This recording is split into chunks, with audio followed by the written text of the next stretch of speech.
میرا آپریشن ہونے جا رہا ہے، آیا کہ مجھے فل بے ہوش کیا جائے گا یا میری کمر میں ٹیکا لگایا جائے گا؟ ان دونوں طریقوں کے کیا فائدے ہیں، کیا نقصانات ہیں؟ کیا وہ ٹیکا جو میری کمر میں لگے گا اس سے پوری زندگی میری کمر میں درد رہے گا؟ آج کی ویڈیو میں ان سوالات کے جواب دوں گی۔ اس ویڈیو کے اینڈ میں انشاءاللہ آپ لوگ خود اس قابل ہو جائیں گے کہ ڈیسائیڈ کر سکیں گے کہ آپ کے لیے کون سے بے ہوشی بہترین ہے۔ ویڈیو کے اینڈ میں خفیہ بات کے بارے میں بتاؤں گی جب ڈاکٹرز موسٹلی اپنے مریضوں کو نہیں بتاتے، جبکہ مریضوں کا جاننا ضروری ہے۔ لہٰذا ویڈیو کو اینڈ تک دیکھیں اور میرے چینل کو سبسکرائب کریں تاکہ وقتاً فوقتاً ایسی ویڈیوز آپ لوگوں کو ملتی رہیں۔ السلام علیکم، میں ہوں doctor Saba Mumtaz, consultant, gynaecologist and fertility specialist.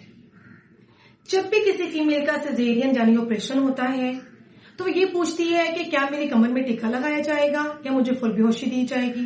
وہ دو طرح کے سٹریس سے گزر رہی ہوتی ہے، ایک تو یہ کہ اس کا آپریشن ہونے جا رہا ہے، دوسرا سٹریس یہ کہ وہ جو ٹیکا میری کمر میں لگے گا اس سے پوری زندگی میری کمر میں درد رہے گا۔ تو ہر دفعہ آپریشن سے پہلے ہمیں پیشنٹ کو کاؤنسل کرنا پڑتا ہے، سمجھانا پڑتا ہے، ایون کہ مریض کے ساتھ ساتھ اس کے خاندان کو بھی سمجھانا پڑتا ہے کہ مریض کے لیے کون سی بے ہوشی بہترین ہے۔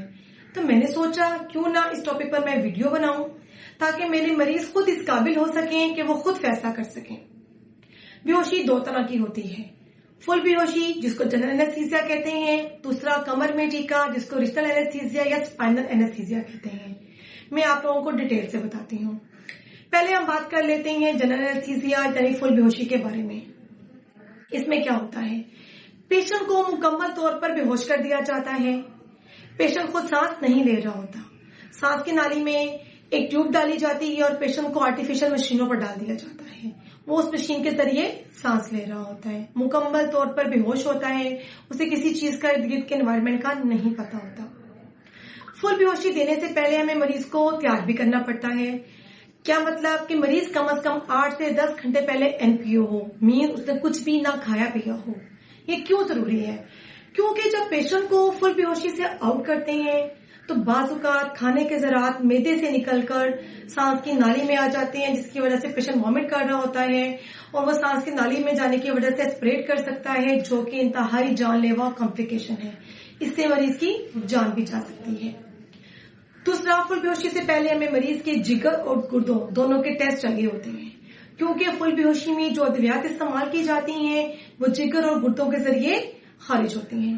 اگر خدا نخواستہ کسی بھی مریض کو پہلے سے گردوں یا جگر کا کوئی مسئلہ ہو تو فل بے ہوشی کی ادویات کی وجہ سے وہ مسئلہ مزید خراب ہو سکتا ہے۔ دوسرا، بے ہوشی کے دوران جب ہم بچہ نکالتے ہیں بچہ فوری نہیں روتا۔ آپ سب جانتے ہیں کہ بچے کا رونا کتنا ضروری ہے۔ کیوں نہیں روتا؟ جس گیسز نے، دوائیوں نے ماں کو بے ہوش کر دیا تو آف کورس وہ بچے پہ بھی اثر انداز ہوں گے، تو بچہ فوری نہیں روئے گا۔ آپریشن کے بعد بھی ریکوری ذرا مشکل ہوتی ہے۔ ہم پیشنٹس کو 8 سے 10 گھنٹے کے لیے NPO رکھتے ہیں، کچھ بھی کھانے پینے کے لیے نہیں دیتے۔ کیوں؟ کیونکہ فل بے ہوشی کے اثر میں انتڑیوں کی آنتوں کی موٹیلٹی کم ہوئی ہوتی ہے۔ اگر پیشنٹ کچھ کھا لے گا تو پیٹ میں ساری گیس ہو جائے گی، پیٹ پھول جائے گا، مزید ڈسکمفرٹ کریٹ ہو جائے گی مریض کے لیے۔ لیکن وہ کون سی صورت ہے جس میں ہم فل بے ہوشی دے سکتے ہیں؟ وہ حاملہ خواتین جن کو دل کے مسئلے ہیں، کارڈیک ایشو ہیں، اس کیس میں صرف ہم جنرل اینستھیزیا فل بے ہوشی کو پریفر کرتے ہیں۔ کیوں؟ کیونکہ اگر ایسے پیشنٹس کو اسپائنل اینستھیزیا دیا جائے تو اس سے بی پی لو ہو جاتا ہے، مریض کا دل آلریڈی بڑی مشکل سے کام کر رہا ہے، جب بی پی لو ہوتا ہے تو دل کو مزید کام کرنا پڑتا ہے، تو اس پیشنٹ کا دل مزید کمپرومائز ہو جاتا ہے۔ یہ واحد کنڈیشن ہے جس میں ہم پیشنٹ کو فل بے ہوشی دینا پریفر کرتے ہیں۔ تو فل بے ہوشی کی صرف ایک ہی فائدہ نظر آ رہا ہے، وہ کیا کہ پیشنٹ مکمل طور پر بے ہوش ہے، اس کو جو تھیٹر کا خوف ہے، آپریشن کا خوف ہے، وہ سارا انوائرمنٹ ہے، اس کے فوبیا سے بچ جاتا ہے، باقی ساری کمپلیکیشنز ہی ہیں۔ اب میں بات کرتی ہوں دوسرے اینستھیزیا کے بارے میں جو کہ کمر میں ٹیکا لگایا جاتا ہے۔ اس کو ریشنل اینستھیزیا یا اسپائنل اینستھیزیا کہتے ہیں۔ اسپائنل اینستھیزیا کی دنیا میں بہترین طریقہ مانا جاتا ہے۔ کیوں؟ کیونکہ وہ مسائل، وہ کمپلیکیشنز جو کہ فل بے ہوشی کی وجہ سے ہو رہی تھی، اسپائنل اینستھیزیا نے اس پر قابو پا لیا۔ اسپائنل اینستھیزیا میں ہمیں بہت کچھ چیزیں نہیں چاہیے ہوتی۔ کیا چاہیے ہوتا ہے؟ سمپل ایک اسپائنل نیڈل